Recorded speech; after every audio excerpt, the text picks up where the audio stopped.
Hello hi everyone అండి. మారుతి సాహిత్య channel ప్రేక్షకులకు స్వాగతం సుస్వాగతం అండి. అంతా బాగున్నారా అండి? మేమంతా బాగున్నామండి. ఈరోజు మన మారుతి సాహిత్య ఛానల్లో స్వామివారికి సంబంధించి విష్ణు స్వామి వారికి సంబంధించి శ్రీ దధివామన స్తోత్రం విందామండి. స్వామివారి ఆశీస్సులు మనందరికీ ఎల్లవెళ్ళ ఉండాలని మనస్ఫూర్తిగా కోరుకుంటూ మనందరం ఆనందంగా ఆరోగ్యంగా సుఖంగా సంతోషంగా ఉండాలని ఉండేలా దీవించమని స్వామివారిని వేడుకుంటూ స్వామివారి స్తోత్రం విందామండి. శ్రీ దధివామన స్తోత్రం. హేమాద్రిశిఖరాకారం శుద్ధస్ఫటిక సన్నిభం పూర్ణచంద్రనిభం దేవం ద్విభుజం వామనం స్మరేత్ పద్మాసనస్థం దేవేశం చంద్రమండలమధ్యగం జ్వలత్కాలానలప్రఖ్యం తడిత్కోటిసమప్రభం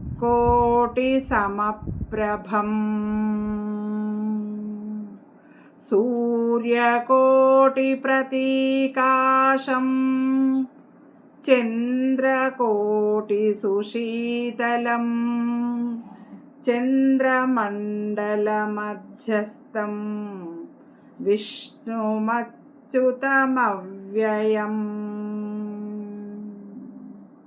శ్రీవత్సకౌస్తుభోరస్కం దివ్యరత్నవిభూషితం పీతాంబరముదారాంగం వనమాలా విభూషితం సుందరం పుండరీకాక్షం కిరీటేన విరాజితం షోడశస్త్రీ పరివృతమప్సరోగణసేవితం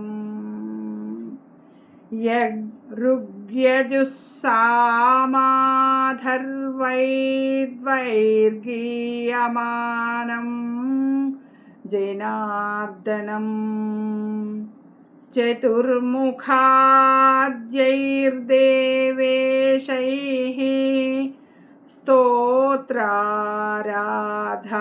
తత్పరహై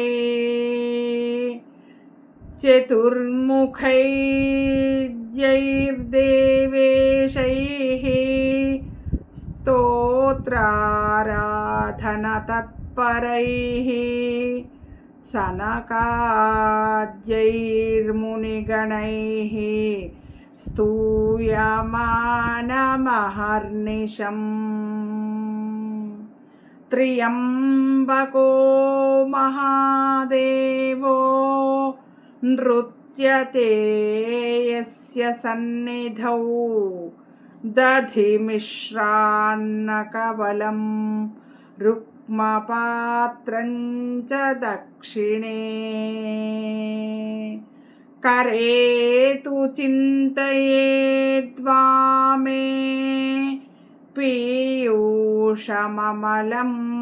सुधीः साधकानां प्रयच्छन्त अन्नपानमनुत्तमम् ब्राह्मे मुहूर्ते चोत्थाय ध्याये देवमधोक्षजम्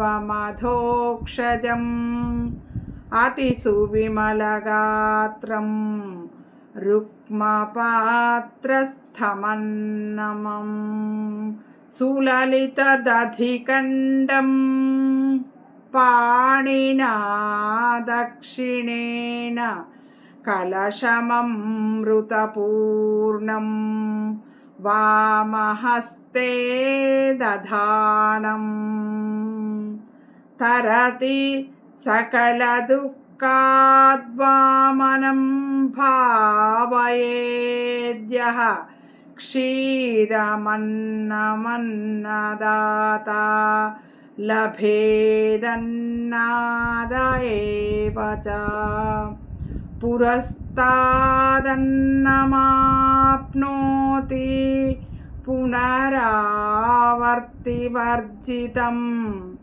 ఆయురారోగ్యమైశ్వర్యం లభతే చాన్న సంపదః. ఇదం స్తోత్రం పఠేద్యస్తు ప్రాతః కాలే ద్విజోత్తమః అక్లేశాదన్నసిద్ధ్యర్థం జ్ఞానసిద్ధ్యర్థమేవ చ. అభ్రశ్యామః శుభ్రయజ్ఞోపవీతి సత్కౌపీనః పీతకృష్ణాజినశ్రీః ఛత్రీ దండీ పుండరీకాయతాక్షః పాయాద్దేవో వామనో బ్రహ్మచారి అజినదండకమండలుమేఖలా రుచిరపావన వామనమూర్తయే మితజగత్స్త్రితయాయ జితారయే నిగమవాక్పటవే వటవే నమః. శ్రీభూమిసహితం దివ్యం ముక్తామణివిభూషితం నమామి వామనం విష్ణుం భుక్తిముక్తిఫలప్రదం.